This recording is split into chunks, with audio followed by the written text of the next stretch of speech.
हुकूमत इमरान खान ने घर देने का वादा किया, घर साढ़े को खोल है, छत खोल है साढ़े को।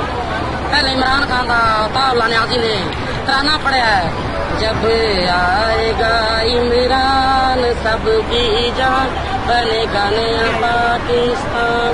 ये साढ़े तो जुल्म हो रहा है, ये असी हुण की कह रहे हैं, जब आएगा इमरान सबकी जान जावेगा सारा पाकिस्तान, गिराओ सारा पाकिस्तान। है हुकूमत इमरान खान साढ़े कर ध्यान, असी बड़े परेशान, साडा बाहर पिया समान, साडी घट लेंदे नूं चाहण वाले जान ते साडा सड़क ते समान, साडे नाल ढाओ बंदे बड़े असी तेरी हुकूमत हो गए हैरान।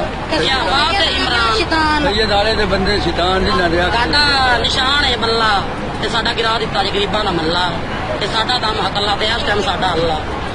देखा तू साढ़े नाल की करना है इमरान, तेरी हुकूमत है, क्या सी हुकूमत है, नहीं तेन कोई साढ़े नाल इमदाद करनी चाहिए तो मुड़ सानू राह दे, असी बार्डर खोल असी इंडिया चले जाए, मेहरबानी तेरी। इमरान खान की हुकूमत है, इमरान खान ने घर देने का वादा किया, घर साढ़े को खोल है, छत खोल है साढ़े को। पहले इमरान खान का तावला न्याजी ने तराना पढ़िया है, जब आएगा इमरान सबकी जान बनेगा नया पाकिस्तान।